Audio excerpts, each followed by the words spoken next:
In this short video, we will look at how to complete Form 4562, the form used to report depreciation and amortization on real and personal property used in a trade or business.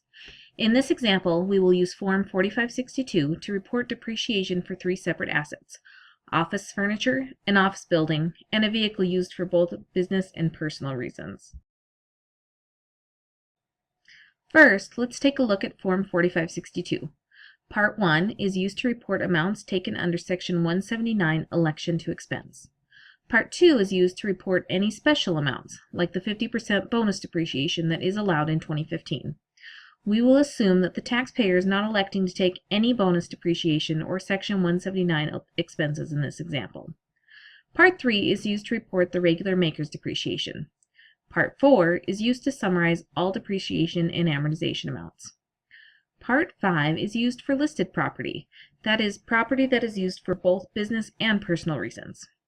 Part 6 is used for amortization of Section 197 intangible assets.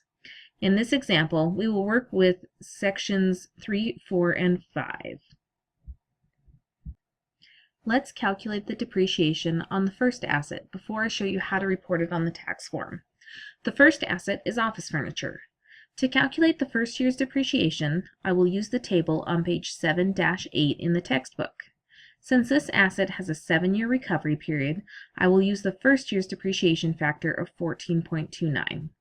If I multiply this factor, 14.29%, times the basis of $10,000, I will come up with a depreciation amount of $1,429. Now let's see how this fits into the tax form.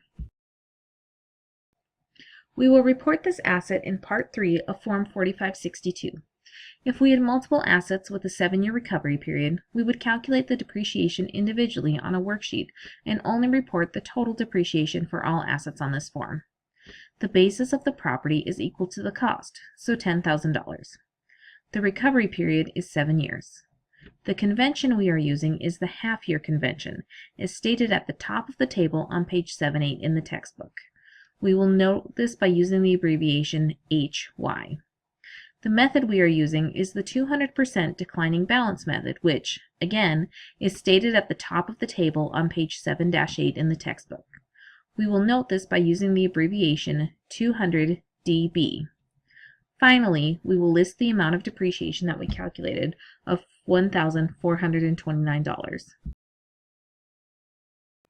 Now let's look at how we report real property, an office building. To calculate the first year's depreciation, I will use the table on page 7-11 in the textbook. Because this is non-residential real property, we will be using a 39-year recovery period. This property was acquired in April, or the 4th month of the year, so we will use the depreciation factor in the 4 column, or 1.819. When we multiply this factor of 1.819% times the cost basis of $100,000, we come up with a depreciation amount of $1,819. We will again report this depreciation in Part 3 of Form 4562. Because there aren't as many depreciation options available for 39-year recovery property, more of the boxes are already completed. I will fill in the acquisition date, cost basis, and amount of the depreciation that we calculated.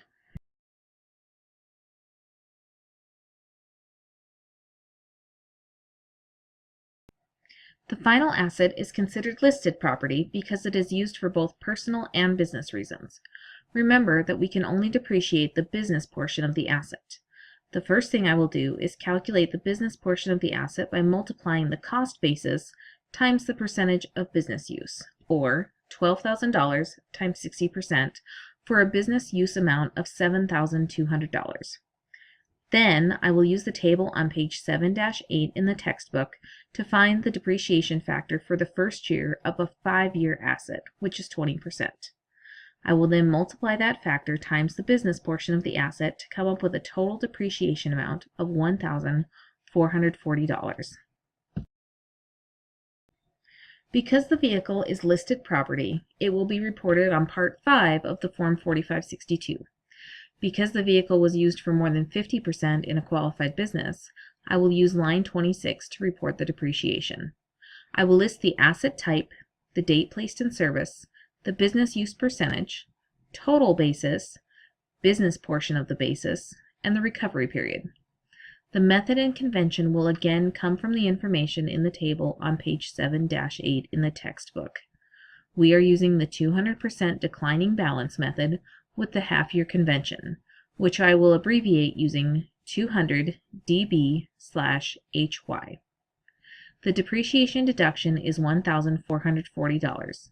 Because this is a vehicle, we would also need to complete some basic information on lines 30 through 36 of this form, but we will ignore that part of the form for now as it is just informational and won't impact the depreciation deduction. I will now bring the amount from line 28 back to the first page of the form and complete Part 4 of Form 4562, the summary section. Part 4 of the return will give you a total depreciation amount that includes any Section 179 election to expense, bonus depreciation, regular maker's depreciation, and depreciation on listed property. The instructions tell you to enter this amount on the appropriate line of your return. If we are preparing this form for sole proprietorship, we would report the amount from line 22 of this form, 4562, on Schedule C, on the line labeled specifically Depreciation and Amortization. So there's a brief walkthrough of Form 4562. Your next step is to practice filling these forms out on your own in the Chapter 7 homework.